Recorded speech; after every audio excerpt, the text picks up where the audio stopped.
Assalamualaikum warahmatullahi wabarakatuh. Selamat pagi para petani semua di seluruh Indonesia, seluruh Nusantara.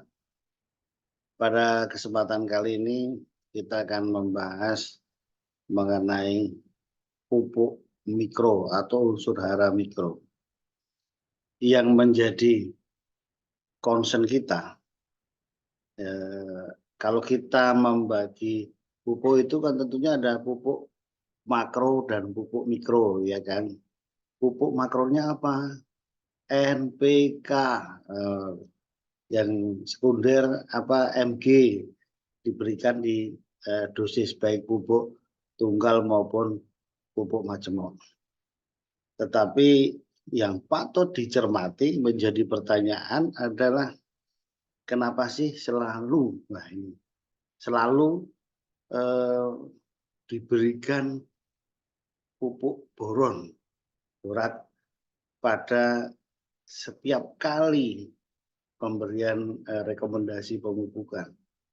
Di pupuk tunggal juga gitu, wah, dikasih ureanya sekian kilo, kemudian RP, TSP atau SP3-nya sekian kilo per pohon per hektar per tahun, KCL-nya sekian, dolomitnya sekian ataupun kiseritnya sekian kilo, dan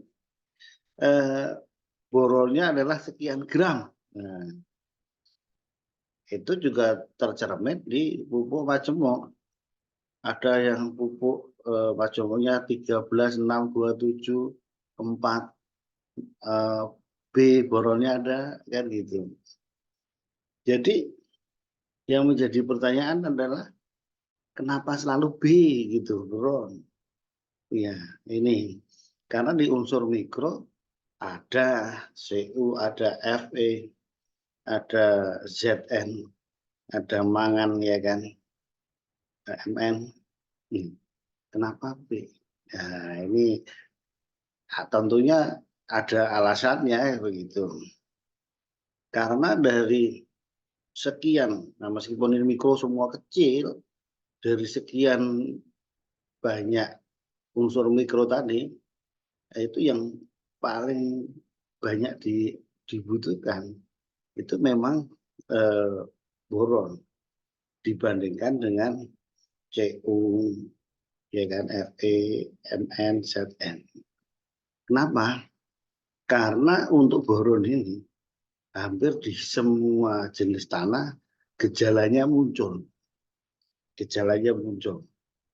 Jadi gejala muncul seperti apa ini? Contohnya di belakang saya ini, seperti crown disease. Jadi pembentukan bagian-bagiannya itu tidak sempurna. Sekian agak yang melepas, agak yang bengkok. Nah, daunnya tidak sempurna. Ya.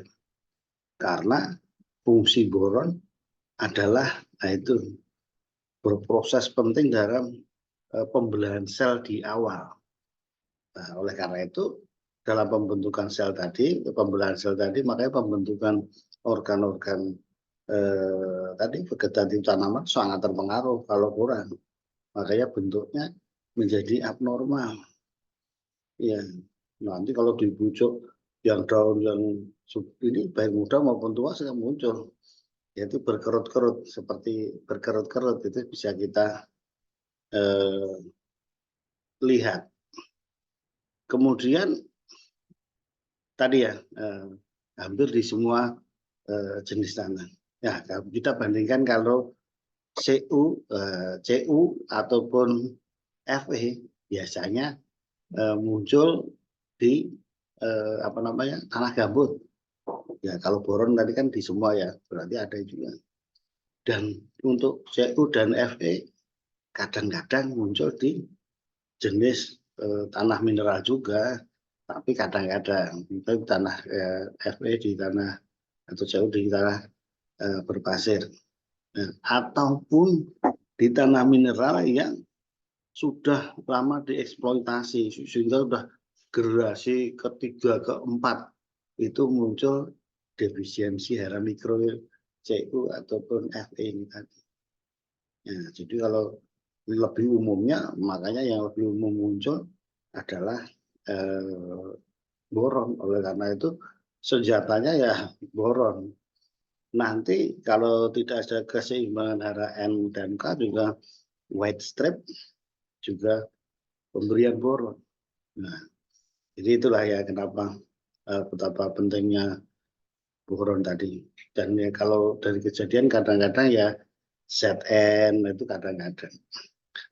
Nah, kemudian pemberiannya itu tadi dosisnya yang selalu kita perhatikan sangat sedikit ya.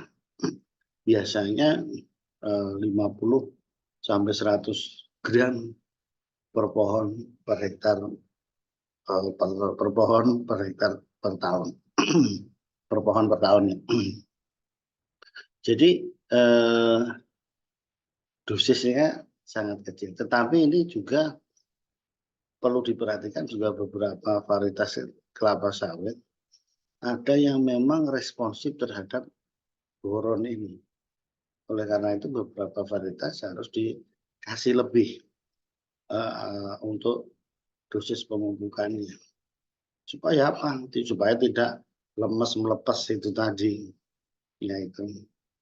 Kemudian perlu diperhatikan lagi bahwa boron sangat penting berfungsi untuk pembentukan buah yang bernas. Fruit set-nya bagus.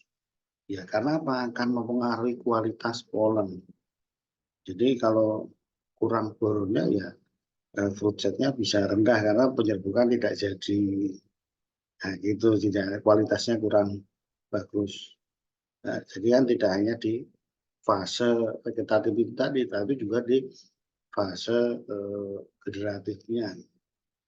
Jadi kesimpulannya boron sangat vital untuk diberikan di tanaman kelapa sawit.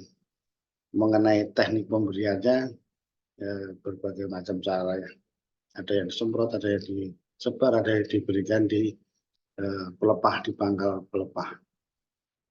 Demikian mudah-mudahan diskusi ini memberikan manfaat bagi kita semua dalam berkebun kelapa sawit. Terima kasih atas perhatiannya.